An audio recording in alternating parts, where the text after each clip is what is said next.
Yeah. Kapag ikaw yung tahimik, ikaw pa yung ginagawang masama. Pero sige lang, tahimik lang ako. Yeah. Ako lagi yung mali sa paningin nila, kahit wala naman akong ginawang masama. Lahat ng kilos ko binibigyan ng issue, habang sila pa ang nagpapanggap na biktima rito. Nakakapagod din palang manahimik, habang pangalan mo palaging sinisilip. Kung makapanghusga parang kilalang kilala, pero di nila alam ako'y sugatan na pala. May mga ngiti akong pilit lang ginagawa, kahit sa loob ko unti-unti nang nawawala. Ayokong gumanti kahit kaya ko naman, mas pinili kong tumahimik kaysa makipagbangayan. Tahimik lang ako habang ako'y sinisira, kasi alam ko rin balang araw lilipas yan.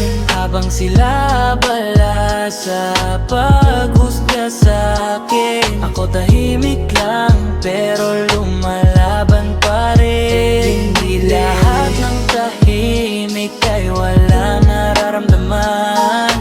Minsan sila pa yung pinakasugatan, kaya kahit ako lang ang laging mali, mananatili pa rin akong totoo sa sarili. Yo, nakakatawa no, ako pa yung masama, samantalang sila tong hilig gumawa ng kwento pa. Pinag-uusapan ako kahit wala naman ako, parang buhay ko na yata ang libangan nyo.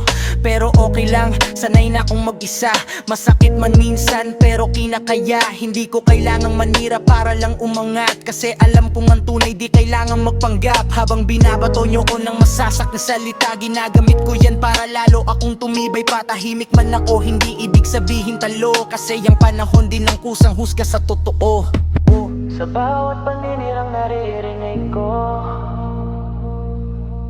mas lalo kong nakilala ang sarili ko.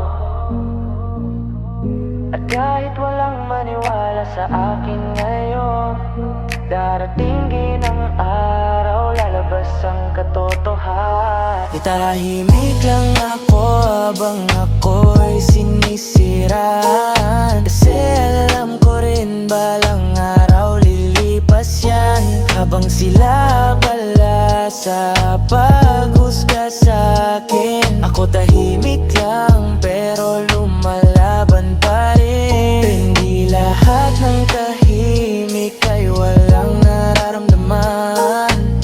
Minsan sila pa yung pinakasugatan, kaya kahit ako lang ang laging mali, mananatili pa rin akong totoo sa sarili.